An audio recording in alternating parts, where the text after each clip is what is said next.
Vamos prosseguir então, como nós vimos na semana passada, foi introduzido pelo João Vitor.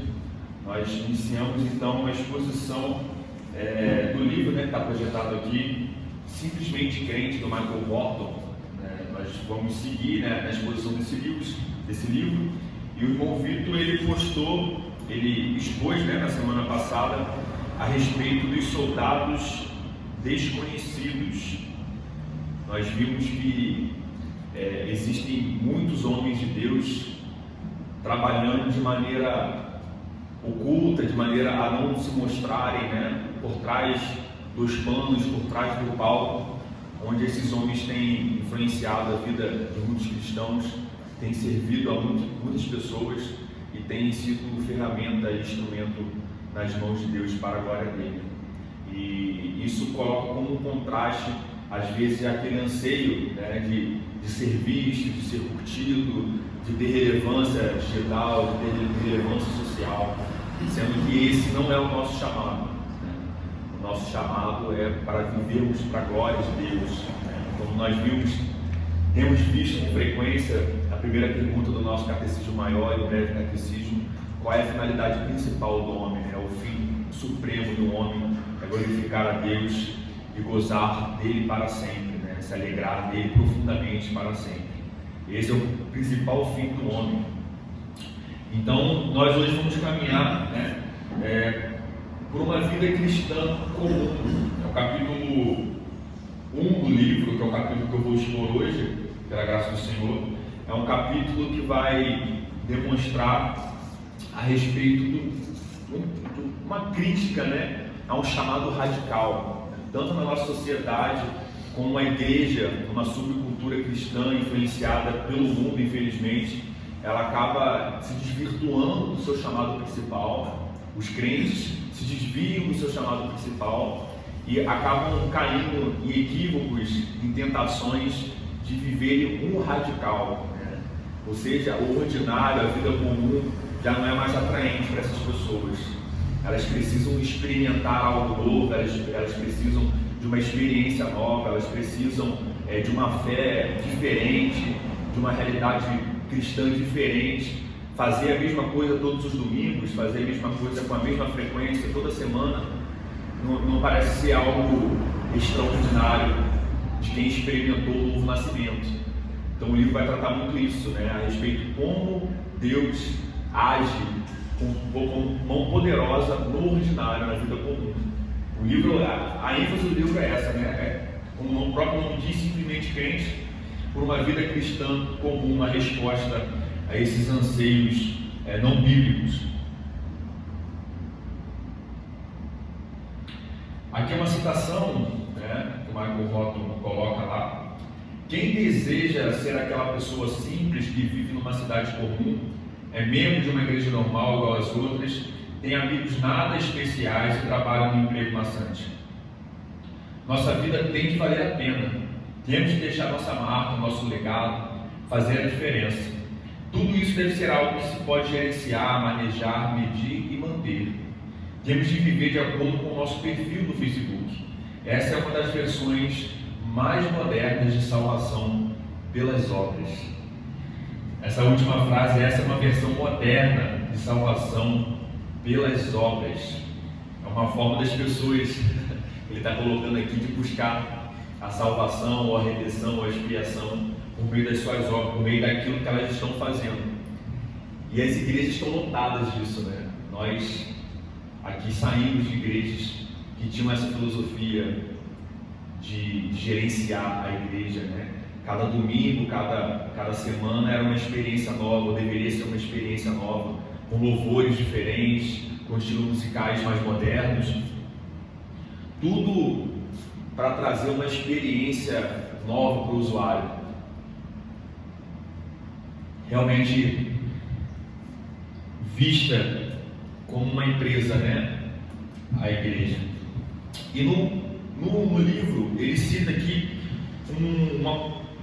uma citação do livro do jornal The Onion, A Cebola, que é um jornal que trabalha com sátiras.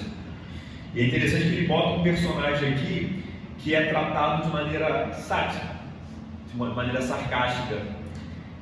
Ele coloca aqui esse jornal tratando a respeito dessa vida hiperbólica, né? Dessa vida que busca sempre o superlativo, né? Tudo tem que ser mais do que realmente é. Antigos conhecidos confirmaram aos nossos repórteres, isso aqui é uma citação, tá, irmão? Um jornal satirizando, querendo uma situação. Antigos conhecidos confirmaram aos nossos repórteres esta semana que um homem de nossa cidade chamado Michael Rusmer, um perdedor sem ambição de 29 anos de idade, a minha idade, né? Goza de uma vida agradável e realizadora. Ainda vive na cidade em que nasceu e não tem o mínimo desejo de mudar de vida, afirmando que o cara sem propósito jamais morou mais de 2 horas de distância da casa de seus pais e ainda conta com os amigos do ensino médio. Fontes próximas a Rusmer reportam que o fulano, que tem relacionamentos pessoais significativos e duradouros e uma vida equilibrada de trabalho, é um vogal desmotivado, que está perfeitamente de bem com a ideia de ser um João Ninguém para o restante de sua vida.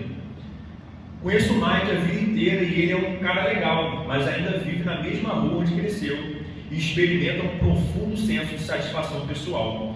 Isso é uma chatice, comentou um amigo de infância, David Gordon, com respeito ao amigo sem aspirações que se diz completamente realizado. Logo que Mike se graduou da faculdade, voltou para casa e começou a trabalhar numa companhia de seguros da cidade. Hoje ele tem quase 30 anos, vive onde sempre viveu, trabalha na mesma firma pequena e vive extremamente contente com todos os aspectos de sua vida no lar e na profissão. É muito triste. Além do mais, indicando suas conexões especiais com a esposa, pais, irmãos e vizinhos, algumas fontes reportam que a vida de Rusmer é humilhante em diversos níveis. Sua vida comum é livre de dívidas. Ele se acomodou a ficar onde está, em vez de ir como a maioria dos colegas do segundo grau para as luzes da cidade grande. Ele não dá a mínima quanto a impressionar pessoas estranhas todo dia a fim de galgar a escada corporativa. Prefere investir na vida das pessoas mais próximas a ele. Não tem 1000 amigos no Facebook, somente uma família próxima e um pequeno círculo de amigos na sua cidade.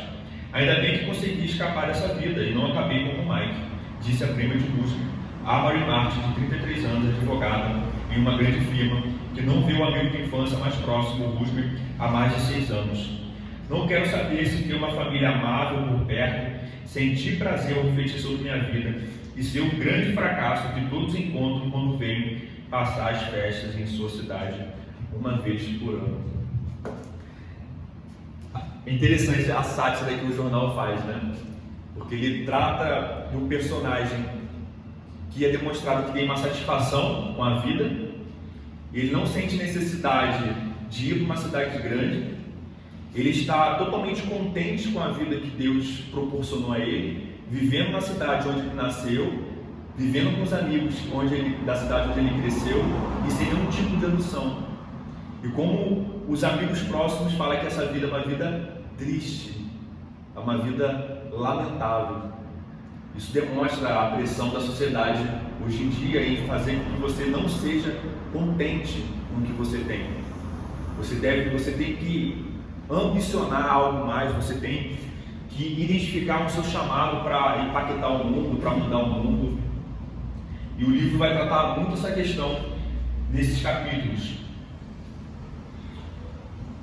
Uma tendência hiperbólica, que é a citação que eu li desse jornal que satiriza, né, essa tendência atual de realmente buscar superlativar as coisas, né? Tudo tem que ser muito grande, tudo tem que ser muito impactante, o simples, o comum e o ordinário, nada disso faz sentido, né? A minha vida precisa de um chamado maior. A vida ordinária e comum não satisfaz. E infelizmente, como nós tratamos na introdução, as igrejas elas não escaparam disso, né? As igrejas elas infelizmente começaram a achar chato a reunião comum entre a comunhão com os irmãos, a leitura de um livro antigo, a meditação nela, a exposição fiel dela, numa igreja que não busca pinturas para atrair pessoas, nem luzes, mas um ambiente que proporciona a centralidade de Cristo, que que proporciona a centralidade da palavra. Isso tudo se tornou comum demais hoje em dia.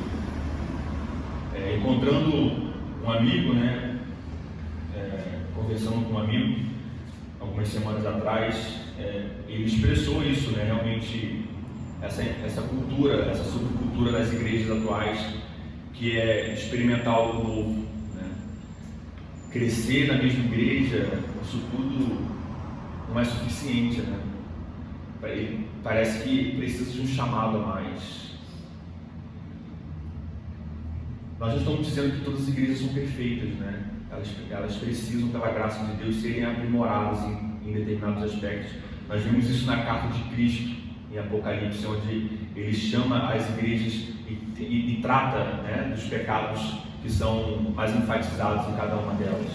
Por exemplo, a de Éfeso, que era uma igreja que, apesar do apego doutrinário, estava tendo outros problemas, né? Estava abandonando o primeiro amor, por exemplo, e outros mais. Então, a questão não é essa. A questão é que nós somos, sim, servos que devem ser aprimorados com o passar do tempo. Nós somos chamados a provar a nossa fé e sermos testados no tempo. A questão é o que tem motivado as mudanças. É o Evangelho de Cristo ou é realmente experiências novas? Se forem experiências novas, a nossa motivação não é bíblica. A nossa motivação é o nosso próprio ego. Nós queremos nos satisfazer e não glorificar a Deus, que deve ser nosso fim principal, a glória dele. E isso tem entrado nas igrejas. Aqui no livro ele coloca ele menciona isso, né? Dado o domínio no próximo grande passo na nossa sociedade, não é de surpreender que a subcultura cristã seja apaixonada por superlativos, ou seja, ao exagero. Muitos de nós fomos criados em uma subcultura cristã de expectações, chamados para nos transformar ou mudar o nosso mundo, para ter resultados mensuráveis.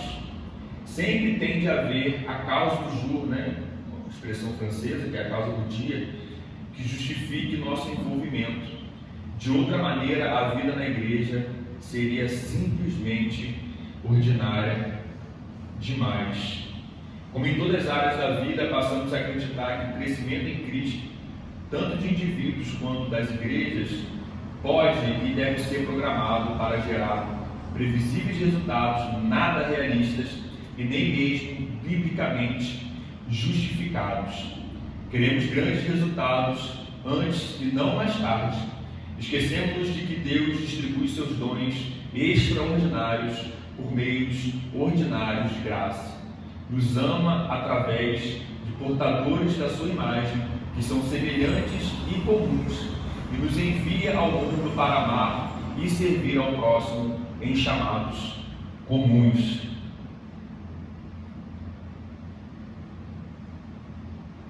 Então ele resume muito bem isso aqui, nessa citação, como as igrejas foram atingidas por essa cultura de viver de maneira extraordinária. Enquanto nós estamos nessa realidade, uma coisa que nos enfraquece é a questão do ativismo.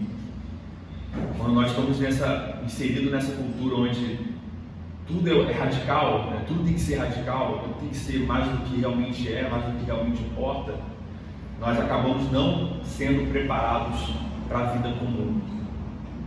Nós vamos ver alguns textos bíblicos, nós temos visto isso em Atos, que por mais que um milagre operasse por meio dos apóstolos e por meio dos representantes, a igreja cristã experimentava os milagres, nós vamos ver que majoritariamente eles viviam uma vida ordinária.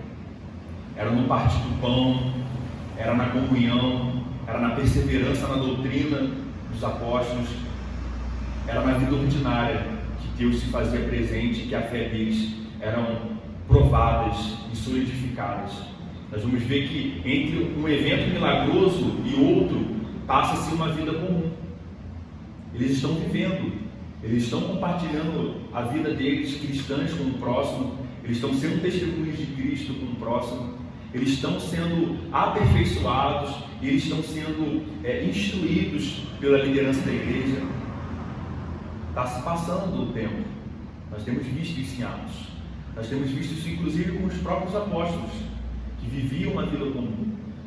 Depois de Atos 15, por exemplo, depois do grande concílio para definir a respeito da circuncisão, a necessidade de circuncidar os gentios, nós vamos ver que a ênfase começa a passar por o apóstolo Paulo e nós não temos mais notícias a respeito de outros apóstolos. Onde Pedro está? Tiago morreu. Onde João está? Onde Tomé está? Provavelmente vivendo a sua vida comum, pregando o Evangelho de Cristo, onde Deus estava inserindo eles.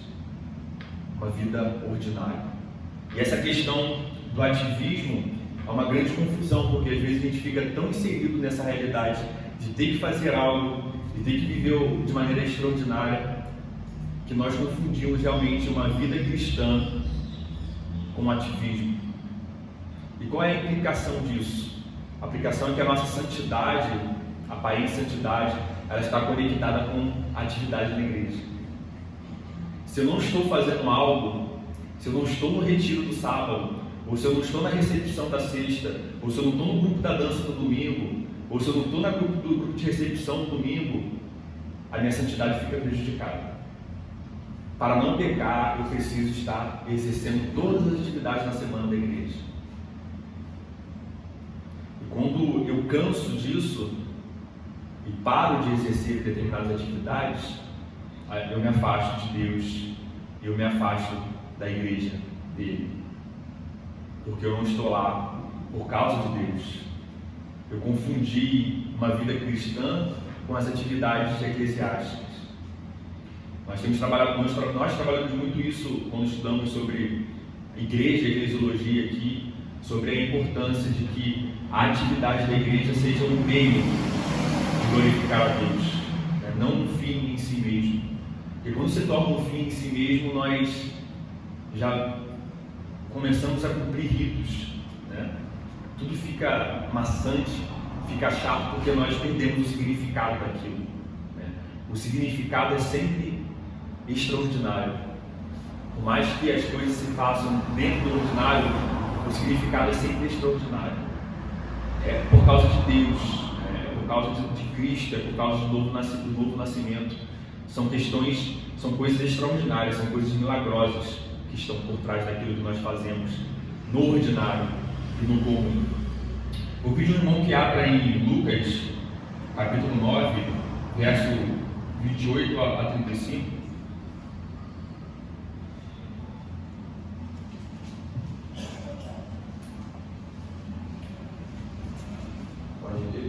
Pode. Cerca de 8 dias depois de proferidas essas palavras, tomando consigo a Pedro, João e Tiago, subiu ao monte com o propósito de orar. E aconteceu que, enquanto ele orava, a aparência do seu rosto se transfigurou, e suas vestes resplandeceram de brancura. Eis que 2 varões falavam com ele, Moisés e Elias, os quais apareceram em glória e falavam da sua partida. Ele estava para cumprir em Jerusalém. Pedro e seus companheiros achavam-se premidos de sono, mas, observando-se acordados, viram a sua glória e os 2 varões que com ele estavam. Ao se retirarem este Jesus, disse-lhe Pedro: Mestre, bom é que estarmos aqui. Então, façamos 3 tendas. Uma será tua, outra de Moisés e outra de Elias. Não sabendo, porém, que dizia. Enquanto assim falava, veio uma nuvem e os envolveu, e encheram-se de medo ao entrarem na nuvem. E dela veio uma voz dizendo: Este é o meu filho, o meu eleito, a ele ouvi. Qual é a conexão, né, desse texto tão bonito da transfiguração com o tema de hoje? É o comportamento de Pedro.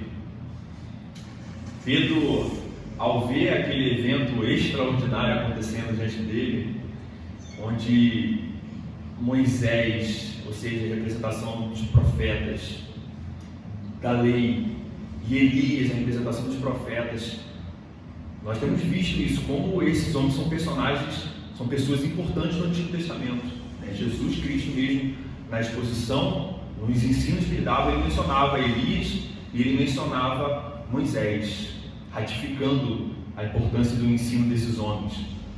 E quando Pedro se depara naquele ambiente, apesar de cansado, onde Elias, Moisés e Cristo estão presentes, qual o comportamento de Pedro?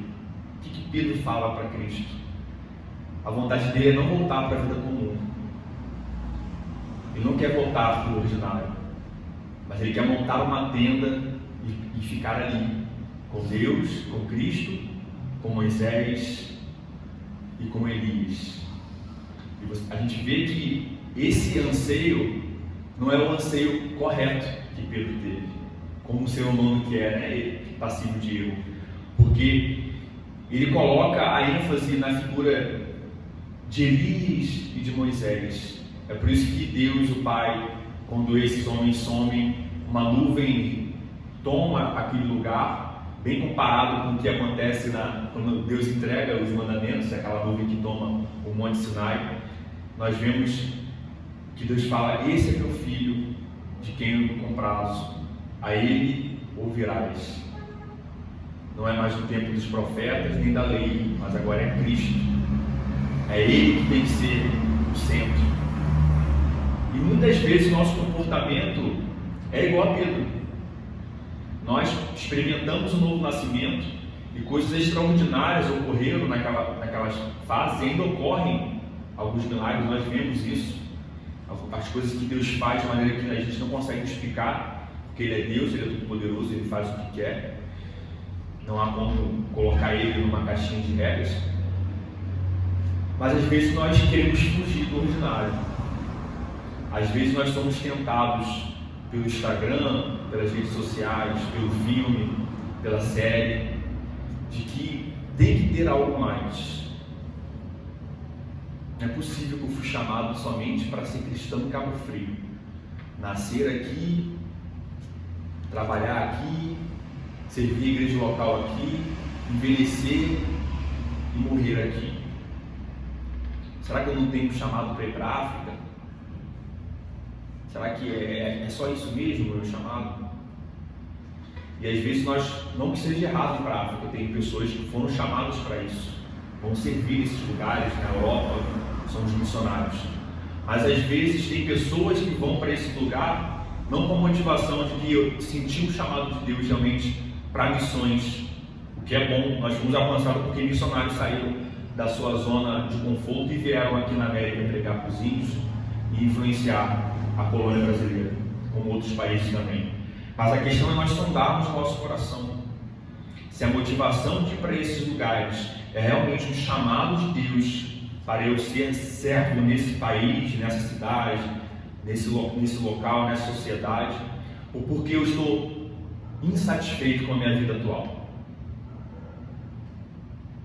Às vezes a motivação é porque a pessoa está perdida, né? Nós conhecemos algumas pessoas que tiveram essas experiências missionárias e realmente eram pessoas que não se encontraram onde estavam, né? Não estavam contentes, não mostravam uma vida sólida, uma vida cristã sólida, já que vai pregar para outras pessoas, né, no ambiente hostil, mas que foram realmente para ter uma experiência que muitos chamam de experiência transcultural. Será que essa é a motivação? É a experiência transcultural e nós irmos para outro país hostil, muitas vezes com essa missão de pregar o Evangelho, de arrebatar almas para Cristo? Será que está certo isso? Mas são pessoas que, nesse ambiente, nessa cultura do extraordinário, nessa cultura de viver o radical, eles foram impelidos a tomar uma atitude radical, que é abandonar tudo e ir servir lá na África. Porque foi ensinado para elas que uma vida comum aqui não é uma vida que serve a Deus de maneira adequada. No livro ele vai tratar muito isso, porque se existem pessoas indo, se existem pessoas sendo enviadas, é porque muitas outras ficaram. Não é possível enviar se todos forem. Igrejas enviam porque alguns ficam. Quem vai influenciar a política local? Quem vai servir a igreja local? Quem vai pregar na cidade onde nós moramos? Se todos entenderem que todos devem sair daqui. É o que um amigo sempre falava para a filha dele, que queria ser missionária, né? E ele criticava porque ela não pregava já na cidade onde morava. Faça do seu local agora a África. Sempre falava isso para ela. Ela queria ir para a África e ele falava: não, você não abre a boca para pregar Cristo aqui. Você não prega aqui, você não prega na faculdade, você quer ir para a África pregar lá. Ele sempre mencionava isso para a gente. Ele tinha essa crítica, né, de pessoas que querem fazer essas viagens, mas não pregam Jesus Cristo aqui onde elas estão.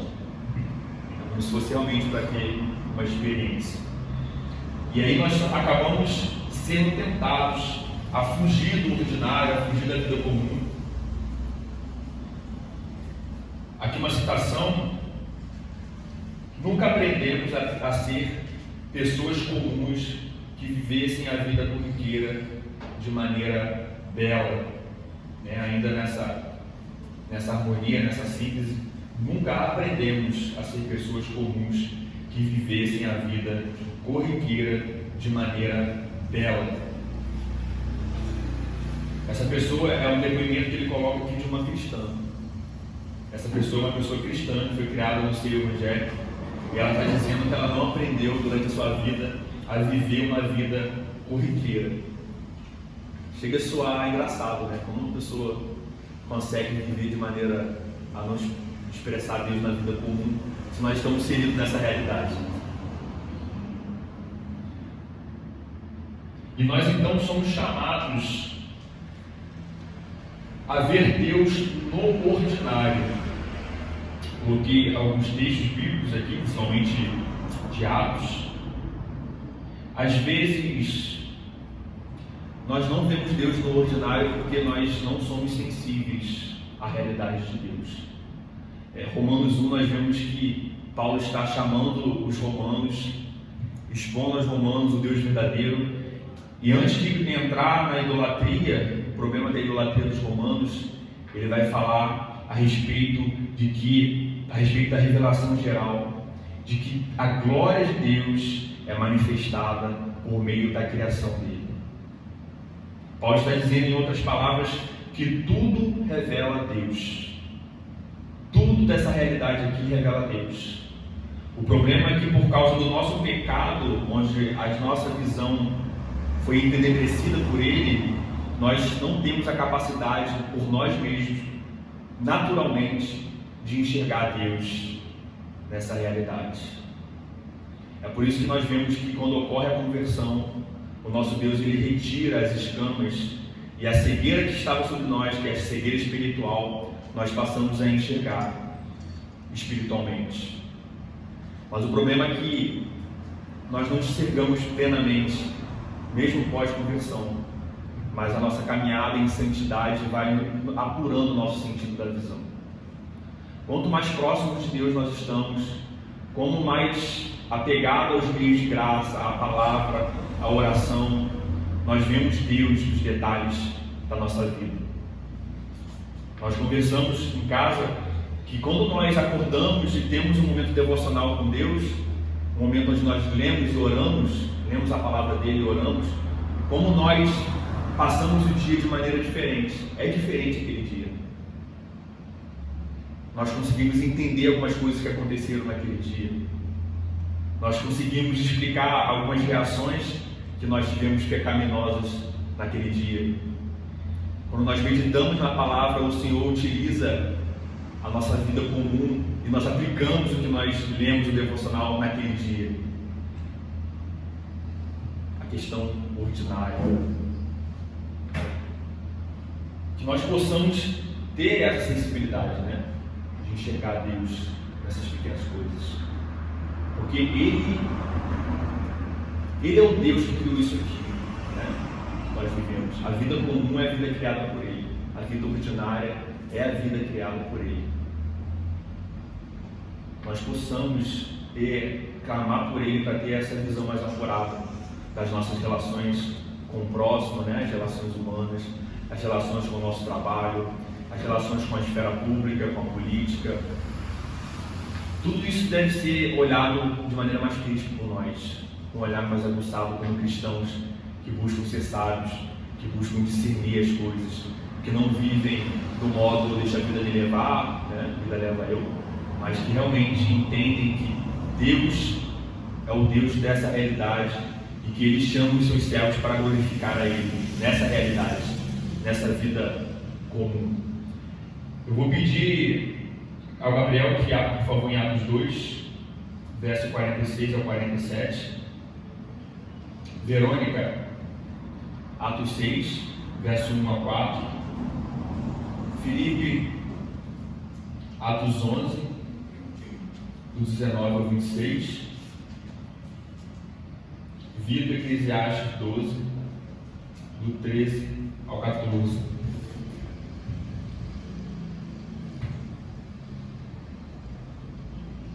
Quem leu? Pode ler, por favor. Diariamente perseveravam unânimes no templo, partiam pão de casa em casa e tomavam as suas refeições com alegria e singeleza de coração, louvando a Deus e contando com a simpatia de todo o povo. Enquanto isso, acrescentava-lhes o Senhor dia a dia os que iam sendo salvos.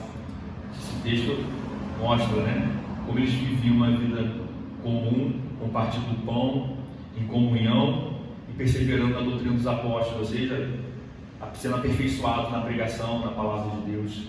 E o Senhor ia acrescentando dia a dia aqueles que iam sendo salvos. Eles não buscavam viver uma vida radical, o extraordinário, mas eles cumpriam o seu papel comum, sendo servos de Deus, e Deus com isso ia acrescentando os salvos. Atos 6, 1 a 4.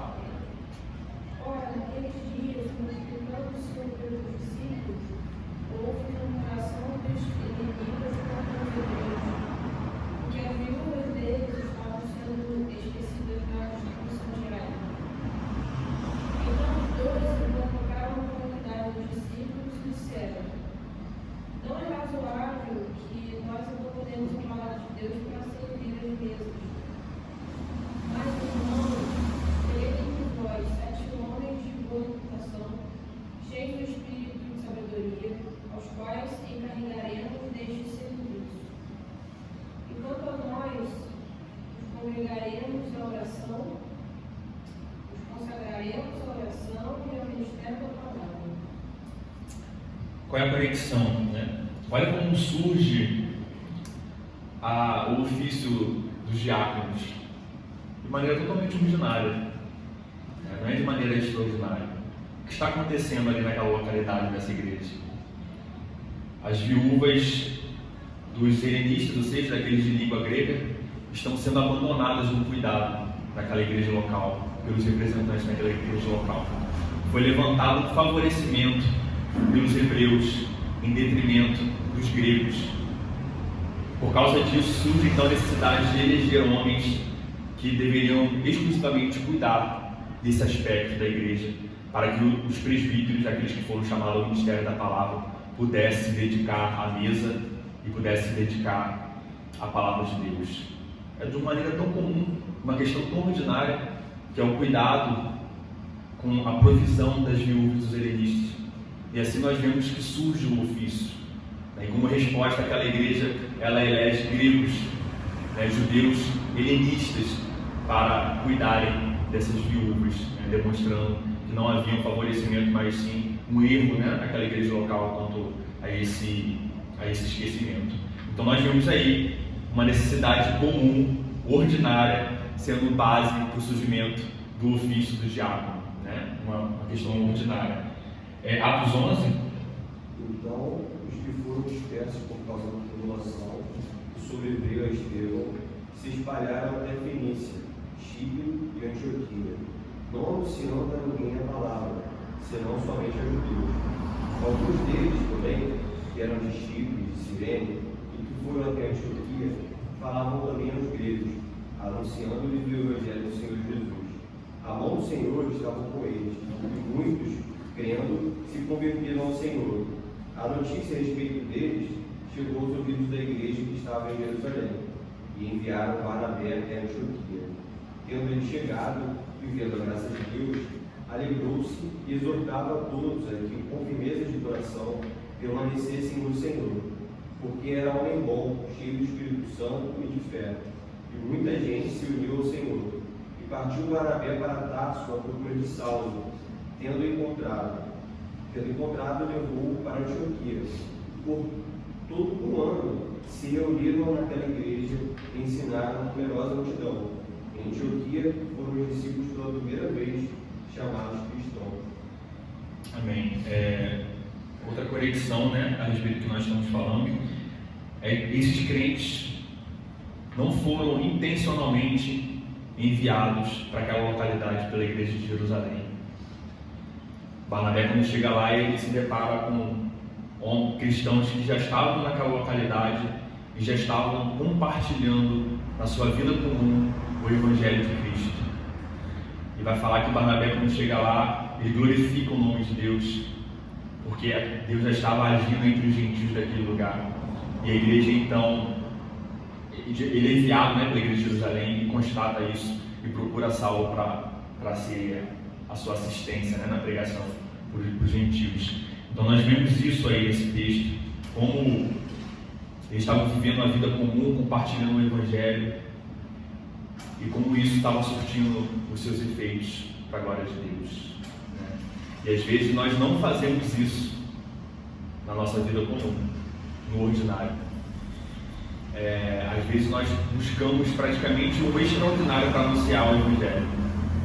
É como se os céus tivessem que abrir, as nuvens se dissiparem e nós ouvimos uma voz: agora é o momento de anunciar o Evangelho. Nós deixamos passar muitas oportunidades em diversos locais de trazer uma mensagem de esperança para essas pessoas. E quando nós compartilhamos, irmãos, isso é uma questão interessante, né? Quando nós compartilhamos o Evangelho de Cristo, às vezes nós temos uma dificuldade de ser ouvidos, porque parece que nós não compartilhamos o que nós vivemos. Parece que tem uma receita pronta de bolo e nós temos que seguir aquele script. E o que acontece na prática? O nosso ouvinte, ele não sente que aquilo ali é uma mensagem de vida, que aquilo ali é uma mensagem de esperança, que aquilo ali é uma mensagem radical, uma mensagem em si, o chamado dele para o novo nascimento. Porque às vezes nós seguimos um script, e esse script não passa a vida, esse script não chama a pessoa a refletir sobre questões fundamentais da vida dela. Nós anunciamos como se fossem somente personagens de um livro antigo, não como Deus da minha vida, que me salvou, me redimiu e que agora eu sou escravo dele e devo viver de maneira a agradar a esse Deus. E como é importância compartilhar o Evangelho. Lá no trabalho tem um amigo, eu já compartilhei aqui com os irmãos no momento, que ele não sabe nada sobre Deus, né? O que ele sabe é muito remoto. Ele nunca foi da igreja, né? É até interessante conversar com uma pessoa assim, porque é totalmente outra cultura, né? Nós que nascemos na igreja, no berço cristão, nós temos a nossa forma de falar, né? De se comunicar. E quando você vai conversar com uma pessoa de berço ímpio, é totalmente diferente como a gente conversa, como você compartilha de Deus. E nas conversas que nós temos lá no trabalho, ele tem demonstrado, né, um certo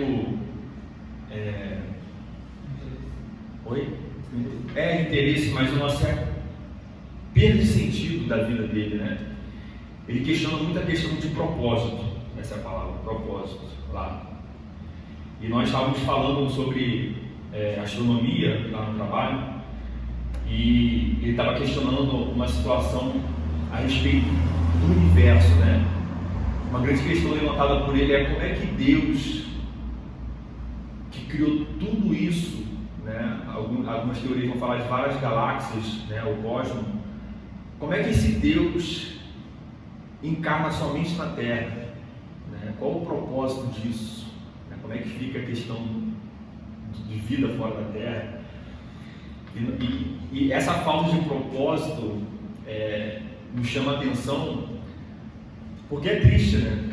É triste quando nós vemos que Deus nos dá um propósito de vida ao nos salvar. Nós então somos chamados a ter uma vida de equilíbrio, porque agora nós somos firmados numa rocha, que é Cristo, não sendo levados para lá e para cá por qualquer tipo de vento. Nós vemos uma pessoa sem Deus, nós lembramos daquilo que Paulo fala em Efésios, quando ele fala aos Éfesos, que antes de Cristo, antes da salvação, eles estavam sem Deus e sem esperança. E é isso que nós vemos quando nós compartilhamos o Evangelho e nós queremos, né, oramos e nos esforçamos para que aquilo frutifique, porque é um semelhante que está sem Deus e sem esperança, assim como nós tivemos em determinado momento das nossas vidas. E isso que eu estou falando é porque é no ordinário. Eu estou no meu trabalho, ele está no trabalho dele, e nós estamos conversando a respeito de Deus, a respeito de Cristo, num ambiente totalmente comum e ordinário. Às vezes no refeitório do trabalho, comendo. Não precisa do extraordinário. Não precisa ser num ambiente extraordinário para nós iniciarmos na palavra de Deus. Onde nós estivermos inseridos, que o Senhor nos use como instrumento. Para isso nós precisamos estar preparados. Como eu mencionei a respeito daquele missionário que não estava preparado para ir para missões, mas a motivação dele era uma nova experiência transcultural, nós também devemos estar preparados, como Pedro vai dizer em sua epístola, nós devemos estar preparados para apresentar as nossas razões de crença, as nossas razões de fé. Porque essas pessoas que estão sem Deus e sem esperança, elas questionam e elas pedem razões da sua fé, o porquê que você crê. É por isso a importância de estar preparado para o ordinário, diferentemente desse depoimento dessa pessoa que disse que durante toda a sua vida na igreja, ela sempre foi chamada para viver o radical e ela não soube viver uma vida comum. Ela não foi preparada a ser mãe, ela vai falar no livro, ela não foi preparada a ser esposa, ela não foi preparada a cuidar de uma criança de 2 anos, ao mesmo tempo ter que amamentar um recém-nascido. Ela não foi preparada para a vida comum, para o ordinário. Muitas vezes nós também, por causa dessas realidades de igreja, nós também não fomos preparados a viver uma vida comum. Pelo contrário, nós fomos viciados a criticar e achar chato demais uma vida comum e não ver Deus nisso. Quando nós estudamos a história da igreja, nós vemos esses movimentos que buscam avivamentos realmente como uma motivação errada. Não os avivamentos legítimos, né? Mas os pseudo-avivamentos. Eles buscavam realmente o radical, mas não viver uma vida comum, compartilhando o Evangelho e impactando a sociedade onde eles viviam, com leis mais santas, com julgamentos justos. Outro ponto que o Michael Horton vai... pode ler, por favor. Eclesiastes 12, 13 a 14 diz: de tudo que se tem ouvido, o fim é: teme a Deus e guarda os seus mandamentos, porque isto é o dever de todo homem. Porque Deus há de trazer a juízo toda a obra, até tudo o que está encoberto, quer seja bom, quer seja mal. Teme a Deus. Teme a Deus e guarda os seus mandamentos, porque isto é o dever de todo homem. A conexão. Quando nós lemos o livro de Eclesiastes, nós vemos o depoimento de uma pessoa bem experimentada da vida, né? Que é Salomão. Nós vemos que Salomão, ele viu diversas coisas debaixo do sol, né? Ali muitas vezes de maneira humana. Ele vai falar, por exemplo, em um dos capítulos que ele viu justos colhendo frutos de injustos e injustos colhendo frutos de justos. Ou seja, injustiça acontecendo debaixo do sol. Ele viu pessoas sendo oprimidas, ele viu pessoas que oprimem vivendo uma vida de regalias, curtindo do fruto da terra.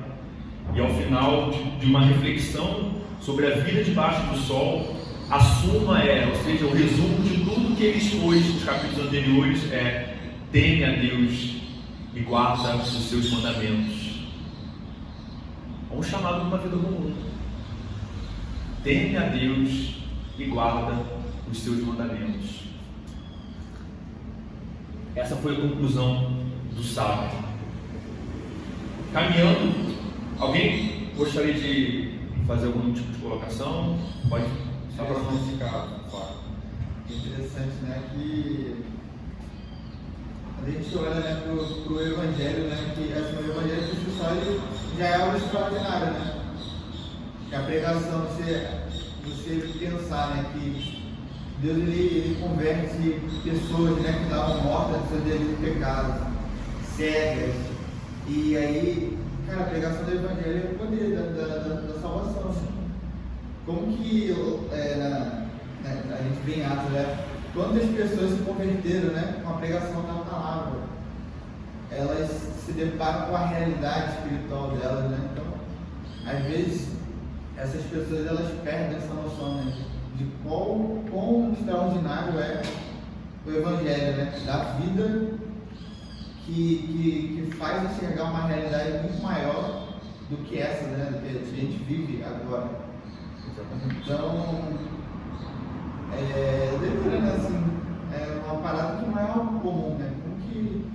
Como que acontece isso? Tipo, você está ali pregando e a pessoa consegue. A gente vê que é a atuação de Deus mesmo, né? Somente Deus consegue trazer essa clareza e esse tira mesmo, né, essas escamas dos nossos olhos, dá um novo coração, né? A palavra de Deus fala, né? Traz um coração, tira o coração de pedra, dá um coração de carne. Então isso por si só já é algo extraordinário, é algo fora da compreensão humana, né? Exatamente. O início da vida cristã, como você colocou, é extraordinário, né? E é difícil de compreender isso naturalmente. Nós vemos isso em João 3, quando Cristo está conversando com Nicodemos, né? Ele fala da necessidade de nascer de novo, nascer da água do Espírito. E qual é a resposta? Qual é o questionamento que Nicodemos faz? Como posso eu, já sendo velho, retornar ao ventre da minha mãe? Ele questiona de maneira natural. Cristo estava trazendo palavras espirituais para Nicodemos.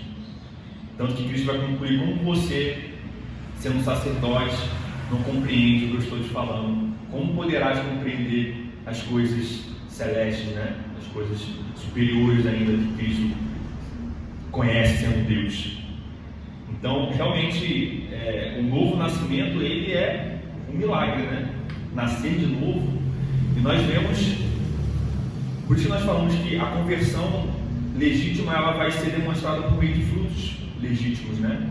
Porque se a pessoa nasceu de novo, não tem como ela viver como antes. Ela é uma nova pessoa, né? Ela agora nasceu novamente.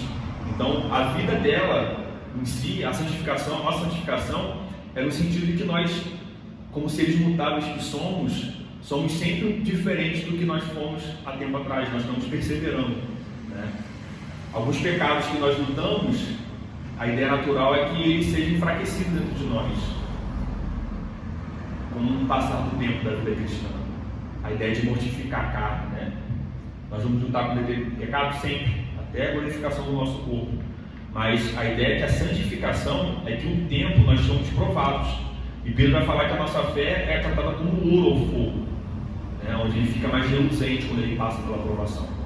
Então a Escritura vai sempre falar que a nossa fé, a nossa perseverança, a nossa vida, a nossa santidade, ela ela caminha no sentido para ser melhor, para ser mais sólida durante o tempo, né?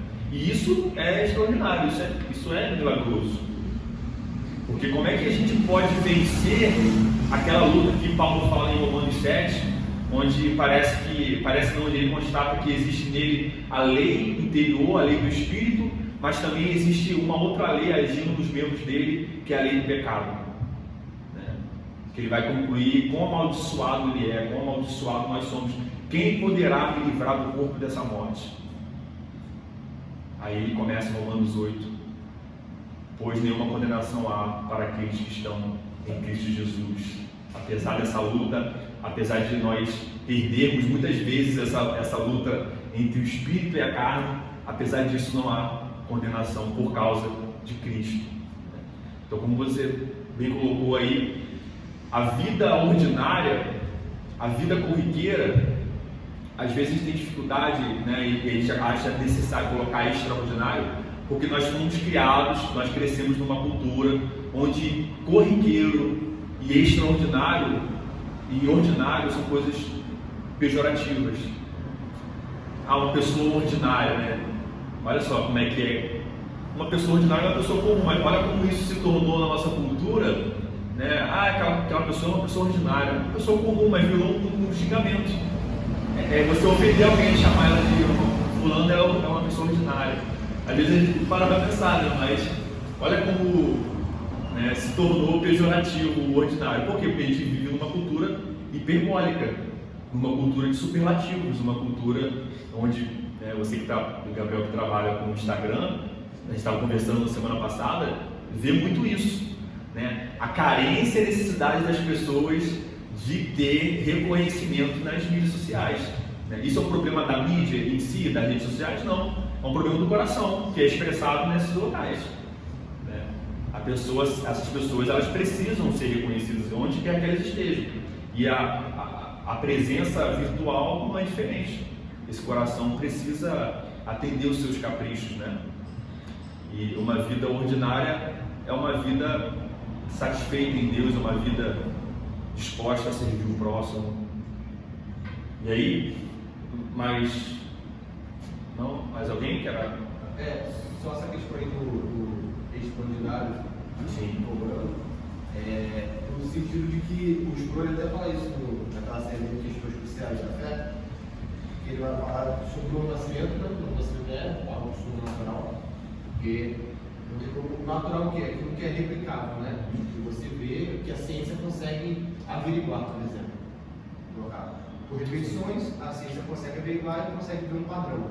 No nascimento não tem padrão, porque Deus escolhe quem ele quer e ele acabou. No lar de 5 pessoas, ele escolheu um. Qual é o padrão ali? De 5 filhos, todos tiveram o mesmo futuro, o mesmo ensinamento, mas um é cristão, os outros 4 são ele. Porque é extraordinário. Mas essa questão do ordinário, o Sproul vai até falar sobre como que a gente vive nessa questão de sempre querer algo mais, né? Como a gente sempre quer algo hiperbólico. Porque, por exemplo, até vai dar aqui o exemplo do milagre, né? Que as pessoas usam o termo milagre para tudo. Né? Tudo é milagre, tudo é milagre. O nascimento, né? O nascimento é um milagre. O Sproul, os teólogos, né? A gente gosta muito do estrito termo, né? Até o C.S. Lewis, aquele que chama de princípios, ele fica indignado com pessoa que pega palavras e ressignifica palavras. Esse nome de comunicação humana. Aí eu falo, se você fala que milagre nascimento é um milagre, você perdeu o milagre. Porque milagre é algo que você não sabe. Milagre é uma coisa que você vê realmente o poder de Deus agindo. Como Lázaro é um milagre. Lázaro ressuscitar é um milagre. Jesus Cristo ressuscitar é um milagre. Jesus Cristo dá olhos ao cego, vistas ao cego, é um milagre. Agora, o nascimento é algo que Deus colocou no meio ordinário, no meio corriqueiro, que está desde Adão e vai continuar. Mas é aquela questão, por que o nascimento precisa ser milagre? Porque o corriqueiro é algo ruim. Porque o ordinário é algo ruim. Então, para a gente dizer que o nascimento é algo bom, a gente precisa dizer que ele é algo milagroso, algo extraordinário. Para a gente mostrar aí, algo bom lá para ele também. Então, essa questão da gente ver como que a nossa cultura, ela nos empurra, e já até falou isso no estudo dele, né? Como que a nossa cultura nos empurra também nos adjetivos, a gente usar coisas que a gente está usando e nem sabe por que a gente está usando, mas a gente está vivendo numa cultura hiperbólica.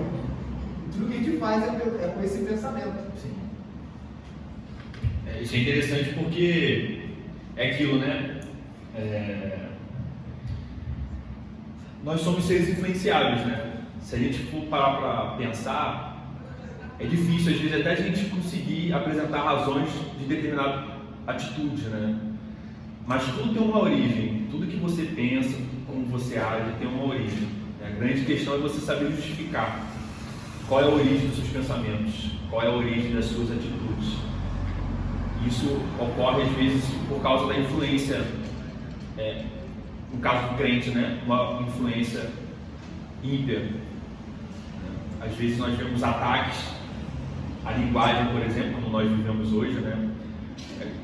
Porque existe hoje em dia um ataque à linguagem, né? Como pronomes neutros e essas aberrações aí. Por que existe isso? Por que existe um ataque à linguagem? Às vezes a gente não para ter o discernimento espiritual das coisas. Mas como Deus se revela? A história da igreja, principalmente nos tempos modernos, século XIX, século XX, século XXI, nós vamos ver homens intelectuais, filósofos, que por meio das escritas e por meio da palavra tentam atacar o Deus verdadeiro.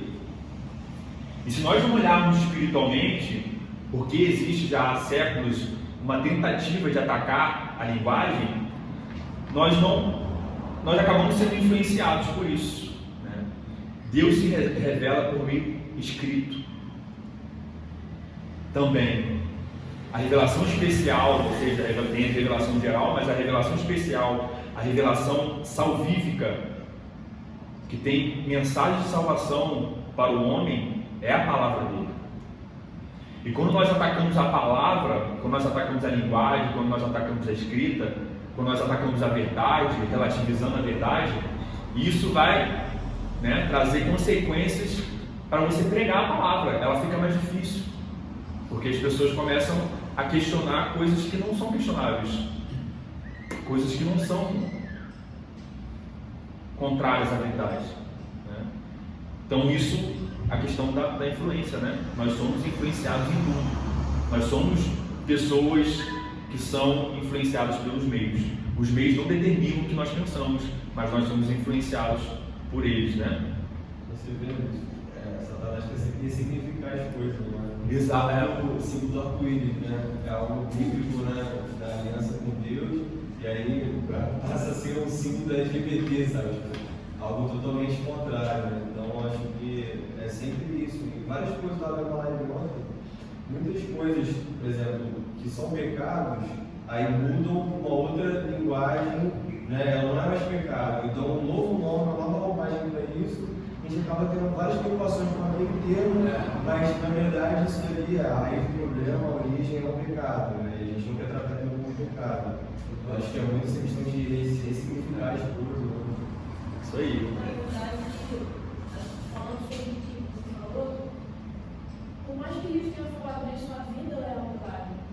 Isso é uma defesa apologética na hora da fé, né? Então, assim, a questão é que as expressões, elas estão se tornando realmente pejorativas. Por exemplo, o que significa amor para um ser humano hoje em dia? Superficial. Qual é a profundidade do que a palavra representa? As pessoas acham que elas não estão querendo se abster das palavras, mas elas querem pegar o sentido e mudar. Então, por exemplo, a vida em si, ela é um milagre. Partindo desse ponto, a gente entende que o que é milagre é aquilo que foi criado pelo sobrenatural. Tipo assim, eu até entendi, mas não tem como não compreender que algo criado por um ser sobrenatural não seja de fato milagre.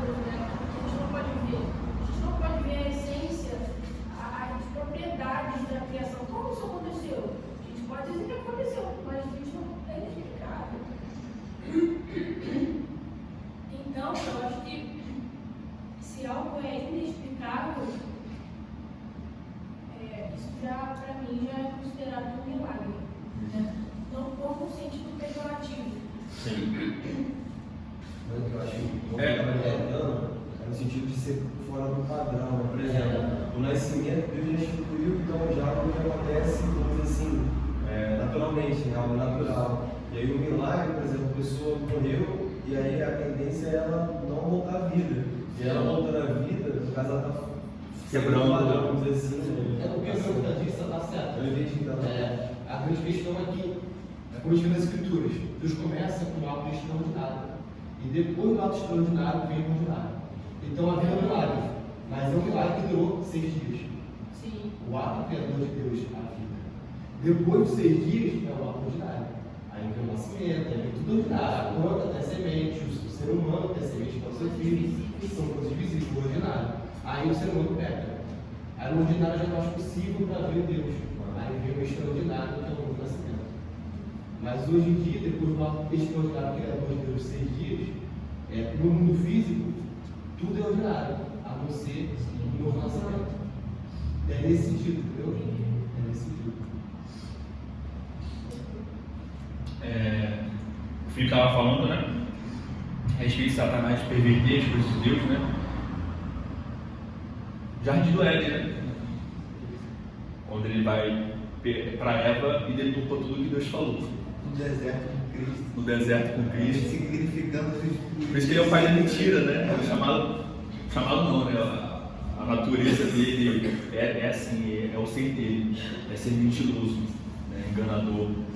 Ele usa a própria palavra de Deus, né? Isso que é complicado. Às vezes ele usa a palavra e aí Jesus vai e contrapõe ele com a própria palavra também. Exatamente. E o que o Filipe falou, você estava lembrando que eu li esses dias. Esse pensamento aí, de acabar a validade, por exemplo, que você está falando, são os pensadores desconstrucionistas. Na arte, em todas as partes. Aí você para pensar, desconstrucionista é o quê? É destruição. Porque se você constrói, né, você quer acabar com algo construído, você está querendo o quê? Você está querendo destruir. Mas como a linguagem é importante, eles não vão falar que eles são destruidores. Eles vão falar que eles são desconstrucionistas. O que é sinônimo de destruidores?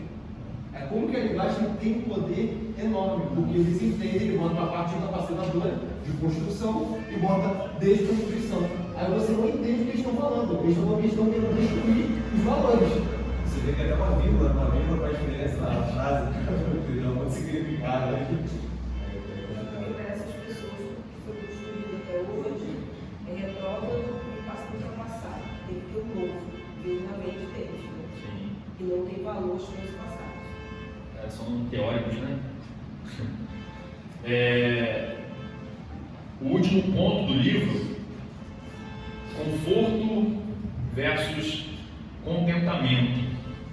De tudo que nós vimos até agora a respeito de viver uma vida ordinária, uma vida comum, e como isso é um chamado primário de Deus para nós, né? Nós devemos aprender na palavra de Deus a sermos bons filhos, a sermos pais e mães corretos, a sermos pessoas que trabalham de maneira a entregar aquilo que foi contratado, a ser pessoas que não mentem, a ser pessoas que dizem a verdade, a ser pessoas que vivem uma vida comum para a glória de Deus. Nós vimos isso, mas a grande questão é: será que isso às vezes não pode ser confundido com conforto? Né? Ele vai contrastar conforto versus contentamento, que é uma coisa para nós refletirmos, né? Por isso que nós colocamos no início que nós devemos ir para as Escrituras, devemos buscar lastro do nosso pensamento ou das nossas atitudes nas Escrituras, porque é a Escritura que vai ser a medida para nós sabermos se o caminho que nós estamos seguindo ou as escolhas que nós estamos tomando realmente são para a glória de Deus ou são para o nosso ego.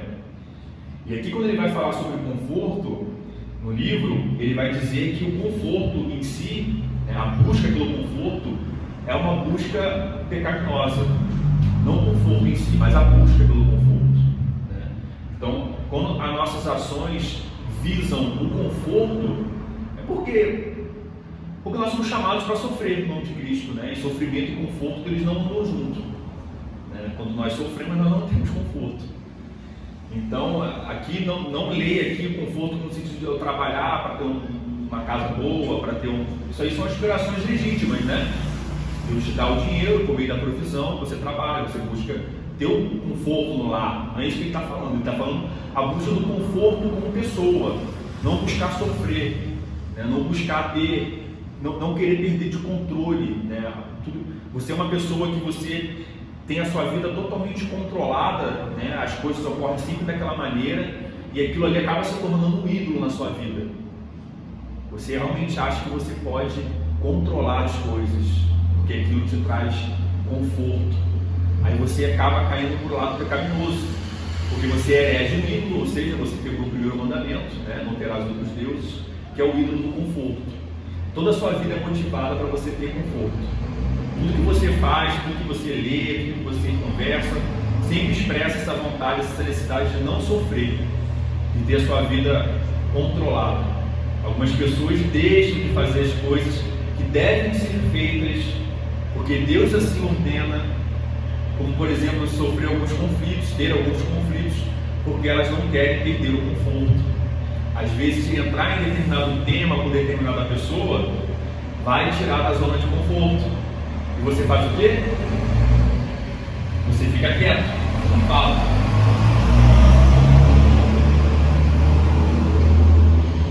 Então a grande questão é: qual é a diferença do conforto do contentamento? Ele até cita no livro aqui, ele vai falar que estar contente com a vida quer dizer aceitar as circunstâncias em que a providência de Deus me colocou. Isso pode significar estar contente com a pobreza, se Deus assim quiser, mas pode também significar estar contente com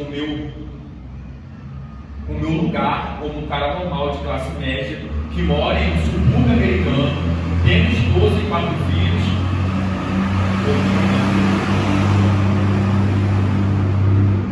O meu lugar como um cara normal de classe média que mora em um subúrbio americano, tendo esposa e 4 filhos, alguém com vários chamados para a família, igreja e vizinhança.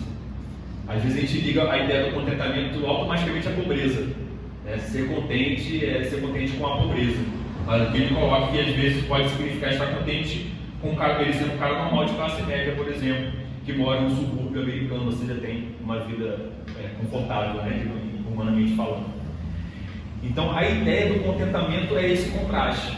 Enquanto o conforto busca não perder o controle das coisas que te cercam, o contentamento é você entender que existe um Deus que governa na sua providência santa e que as coisas não ocorrem como você quer. É você sair de uma posição individualista e egoísta e entender que existe um Deus que vai fazer coisas que muitas das vezes, na maioria das vezes, não estão de acordo com o que a gente quer. Não está de acordo com as nossas vontades. Por que nós temos crentes tão mimados hoje que por qualquer motivo se afastam da comunhão dos santos? Porque são crentes que não foram expostos nas igrejas à doutrina da providência de Deus, à doutrina do governo santo de Deus e à doutrina do contentamento que estão relacionados. São pessoas que vão para a igreja para serem servidas e para controlar as coisas, para que não saiam das regras que elas mesmas estipularam. E quando as coisas ocorrem diferente daquilo que ela projetou como conforto, elas saem criticando a todo mundo e todos, porque o ídolo dela foi machucado. Alguém da igreja tocou no ídolo do conforto dela, tocou no ídolo do controle de todas as coisas dela, e mostrou para ela que ela não é nenhum tipo de Deus e que ela não governa a sua própria vida, mas que ela está sujeita à providência divina, que ela está sujeita às coisas que ocorrem na comunhão dos santos, que ela está sujeita principalmente a sofrimento. Essas pessoas foram criadas, seja no seio familiar, seja nas igrejas, a achar que elas não foram criadas para sofrer, mas foram criadas para serem vitoriosas, para vencer, não vencer no sentido que Paulo fala, né? Sermos vencedores em Cristo, ou seja, no sofrimento de Cristo, na obra de Cristo, que é diferente de conforto, por exemplo. Então, contentamento é algo importante e algo que nós temos dificuldades. Se contentar não é ser preguiçoso, não é não almejar determinadas coisas, mas é mesmo almejando estar satisfeito com Deus no presente. Você almeja, mas você já está satisfeito com o que você tem e é grato a Deus porque Ele te dá todas as coisas. Você não precisa alcançar determinado status para ser contente, você não precisa passar naquele concurso para ser contente, você não precisa fechar aquele contrato para ser contente. Essas coisas podem acontecer e são boas, mas o seu contentamento não está naquilo. Você já é contente hoje com tudo que Deus te dá, inclusive com as coisas que não são boas aos seus olhos, porque Deus fala em Romanos 8 que todas as coisas cooperam para o bem daqueles que amam a Deus. Todas as coisas, inclusive sofrimento, inclusive dores, inclusive luto, inclusive choro, inclusive perda. Todas as coisas estão cooperando paralelo, todas elas, para nós, para o nosso bem, porque nós amamos a Deus. Nós vimos no estudo sobre o Pai Nosso como esse Deus é um Deus que dá somente boas dádivas aos seus filhos.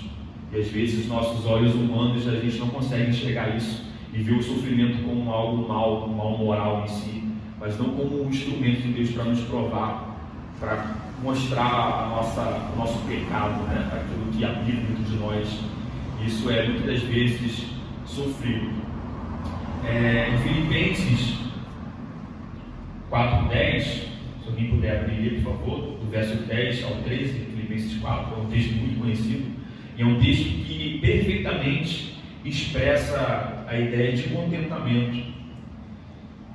Filipenses 4, 10 a 13. Alegrei-me sobremaneira no Senhor, porque agora, uma vez mais, renovaste a meu favor o vosso cuidado, o qual também já tinhas antes, mas vos faltava oportunidade. Digo isto não por causa da pobreza, porque aprendi a viver contente em toda e qualquer situação, tanto sei estar humilhado como também ser honrado. De tudo e em todas as circunstâncias, já tenho experiência, tanto de fartura como de fome, assim de abundância como de escassez. Tudo posso naquele que me fortalece. Amém. Esse é um texto, nós temos visto isso em Atos, né, nas exposições. O apóstolo Paulo ele tem propriedade para dizer a respeito do sofrimento, né? Por causa de Cristo, ele sofreu na própria pele, né? Inclusive sendo morto por decapitação, por causa da pregação do Evangelho, e ele fala que aprendeu a estar contente em diversas situações. Ele já aprendeu a ser contente na pobreza, como na abundância, a ser humilhado e a ser exaltado.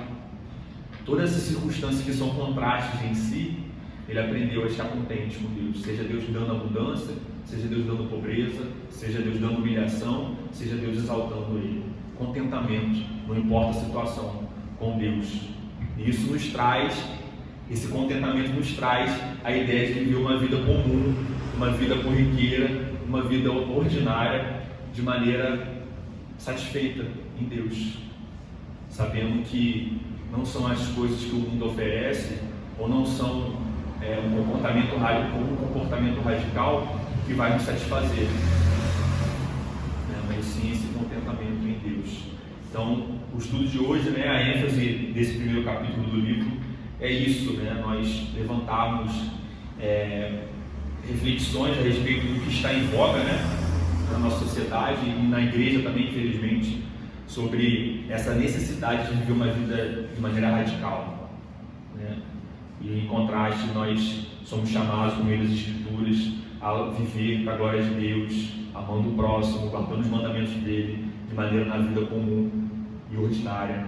E sim, às vezes as coisas extraordinárias vão ocorrer na nossa vida, né? Nós não estamos dizendo que não, mas nós não devemos buscar isso, né? A ideia de que eu tenho que experimentar o extraordinário. Todo dia que eu acordo, eu sou chamado para o extraordinário. Aquelas frases coach, né, para trazer motivação de vida, né? Se eu não ler alguma coisa coach no início do dia, eu não vou produzir bem, né? E às vezes isso entra no seio da igreja, porque às vezes nós lemos as escrituras para sermos alimentados, para enfrentar a vida daquele dia, nós vamos buscar citações no Facebook, no Instagram, na internet, como meio de, agora eu estou preparado para enfrentar o dia mal. Não estaremos assim. Olha, isso não é alimento para o crente. Isso aí são atalhos, são sofismas que utilizam palavras belas, mas que levam para o engano, não levam para aquilo que é verdadeiro, né? Que é o Senhor e como Ele nos chama. Quer viver bem, quer desempenhar bem o trabalho, a palavra de Deus fala como você deve trabalhar. Ele fala, devemos trabalhar não por vista, mas devemos dar o nosso melhor, porque nós não servimos aos homens, mas a Deus. O princípio de não roubar o tempo do seu patrão ou do seu cliente. A Bíblia, ela rege a vida, ela tem resposta para tudo. Por isso nós somos chamados novamente a discernir as coisas, porque a Bíblia nos dá a resposta para tudo. Existem princípios em toda a Escritura de como nós devemos viver, os nossos chamados ordinários, como profissionais, como pais, como filhos, como maridos, como esposas. Temos chamados, tem resposta para tudo, e nós não precisamos buscar fora da palavra de Deus isso. Amém? Alguma colocação? Os irmãos podem ficar à vontade, que a gente tem tempo ainda. Só uma recomendação, tem um livro que casa muito bem com esse, que é o Liturgia do Ordinário, da Joshua. Ele é muito legal, assim, que ele fala muito sobre essa